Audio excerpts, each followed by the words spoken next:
नमस्कार दोस्तों, आज की इस रोमांचक कहानी में आप सभी का स्वागत है। मेरा नाम सेजल है। मैं 38 साल की हूँ, शादीशुदा हूँ और मध्य प्रदेश के एक छोटे से शहर में रहती हूँ। मेरे परिवार में मेरे पति जो 47 साल के हैं, मेरा 14 साल का बेटा और 17 साल की बेटी है। मेरे पति नौकरी पेशा हैं, लेकिन पिछले 8 साल से उन्हें दमा है। इस वजह से जरा सा भी शारीरिक काम करने पर उनकी सांसें उखड़ने लगती है। लोग कहते हैं कि मैं अभी भी काफी आकर्षक दिखती हूँ। मेरे दोस्त और रिश्तेदार अक्सर मेरी तुलना जया प्रदा से करते हैं और मैं इस तारीफ पर थोड़ा इतराती भी हूँ। बात उस दिन की है जब मैं अपने मायके अपनी चाची की बेटी की शादी में बच्चों के साथ गई थी। मायका मेरा हमेशा से प्यारा रहा है। शादी की तैयारियों में घर में खूब चहल पहल थी। मेहमानों की भीड़ थी और घर का हर कोना गुलजार था। शादी से एक दिन पहले मुझे नहाने के लिए बाथरूम की जरूरत थी, लेकिन नीचे के सारे बाथरूम भरे हुए थे। मजबूरन मुझे छत पर बने बाथरूम में जाना पड़ा। वहां पहुंचकर मैंने देखा कि बाथरूम का दरवाजा अंदर से बंद है। मैंने पूछा, कौन है अंदर? जवाब आया, दीदी, मैं हूँ आकाश। बस 2 मिनट। आकाश मेरा चचेरा भाई है, मेरी चाची का बेटा, 28 साल का जवान लड़का जो नौकरी करता है। कुछ देर बाद आकाश ने दरवाजा खोला। वो तौलिया लपेटे हुए था और उसके कपड़े उसके हाथ में थे। जैसे ही वो बाहर निकला, उसका पैर फिसला और वो धड़ाम से गिर पड़ा। गिरते ही उसका तौलिया ऊपर उठ गया। मैंने एक पल के लिए कुछ ऐसा देख लिया जो मेरे दिमाग में अटक गया। मैं जल्दी से नहाने के लिए बाथरूम में घुस गई, लेकिन मेरा मन उथल पुथल में था। नहाकर बाहर आई तो मैंने आकाश को नीचे देखा। वो बिल्कुल सामान्य व्यवहार कर रहा था, जैसे कुछ हुआ ही न हो। लेकिन मेरे मन में कुछ बदल चुका था। मैं बार बार आकाश के पास जाने की कोशिश करने लगी। उसका ध्यान अपनी ओर खींचने के लिए मैं उसके आसपास रहती, उसे छूने का बहाना ढूंढती। लेकिन आकाश को शायद कुछ समझ ही नहीं आया। उसकी सादगी और अनजानपन मुझे और बेचैन कर रहा था। शादी बड़े धूमधाम से हो गई। 2 दिन बाद घर के बड़े लोग चाची की बेटी को पहली बार उसकी ससुराल छोड़ने गए। घर में अब कुछ मेहमान महिलाएं, मेरे बच्चे और आकाश ही बचे थे। शादी की भागदौड़ के बाद अब घर में थोड़ी शांति थी। शाम के 8 बज रहे थे। सबने खाना खा लिया था। मेरी बेटी और बाकी महिलाएं एक कमरे में सोने की तैयारी कर रही थी। मुझे और मेरी बेटी को भी उसी कमरे में सोना था। मेरा बेटा दूसरे कमरे में पलंग पर लेटा टीवी देख रहा था। वह वहीं सोता है। आकाश खाना खाकर बाहर घूमने चला गया था। मैं अपने बेटे के पास गई और उसके बिस्तर पर आधा लेटकर टीवी देखने लगी। रात के 9 बजे आकाश वापस आया। मुझे देखकर वो मुस्कुराया और बोला, क्या देख रही हो दीदी? मैंने कहा, कहानी घर घर की। आह, तू भी देख ले। वो बोला, बस अभी आता हूँ दीदी, और अपने कमरे में कपड़े बदलने चला गया। कुछ देर बाद वो वापस आया और मेरे बेटे के बगल में लेटकर टीवी देखने लगा। मेरे दिल की धड़कनें तेज हो गईं। आकाश के पास होने से मेरे मन में एक अजीब सी हलचल होने लगी थी। रात के 10 बज रहे थे। मेरा बेटा बोला, मम्मी, ये लाइट बंद कर दो, मुझे नींद आ रही है। तुम्हारा ये सास बहू का ड्रामा बहुत देर तक चलेगा। मैं जानता हूँ तुम पूरा देखकर ही सोओगी। ये सुनकर मुझे हंसी आ गई और आकाश भी हंसने लगा।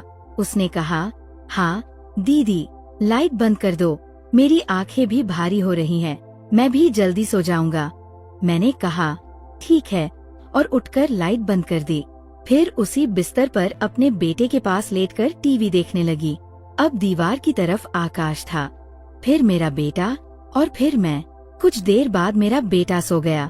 थोड़ी देर बाद आकाश की आंखें भी बंद हो गईं। मैंने जानबूझकर उसे उसके कमरे में जाने के लिए नहीं जगाया। टीवी की आवाज को मैंने बिल्कुल धीमा कर दिया। कुछ देर और इंतजार करने के बाद मैं चुपके से उठी और बगल वाले कमरे में जाकर देखा। मेरी बेटी और बाकी मेहमान गहरी नींद में थे। मैं वापस आई, नाइट बल्ब जलाया, टीवी बंद किया और अपने बेटे के पास लेट गई। करीब आधे घंटे तक इंतजार करने के बाद मैंने फिर से स्थिति का जायजा लिया। सब गहरी नींद में थे। आकाश भी सो रहा था। मेरे मन में एक तूफान सा उठ रहा था। मैं आकाश को देख रही थी और मेरे दिल की धड़कनें रुकने का नाम नहीं ले रही थी। उस रात मेरे मन में क्या चल रहा था, ये शायद मैं खुद भी पूरी तरह नहीं समझ पा रही थी, लेकिन उस पल में मेरी चाहत मुझे कुछ और ही सोचने पर मजबूर कर रही थी। जब घर में सन्नाटा पसरा था और नाइट बल्ब की हल्की रोशनी कमरे को एक रहस्यमय सा माहौल दे रही थी, मेरा मन बेकाबू हो रहा था। आकाश गहरी नींद में था, उसकी सांसें एक समान चल रही थी। मेरा बेटा भी पास में सो रहा था और बगल के कमरे में मेरी बेटी और बाकी मेहमान भी नींद के आगोश में थे।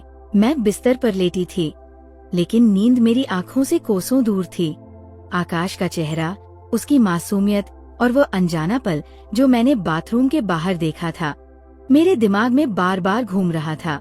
मैंने धीरे से करवट बदली और आकाश की तरफ देखा।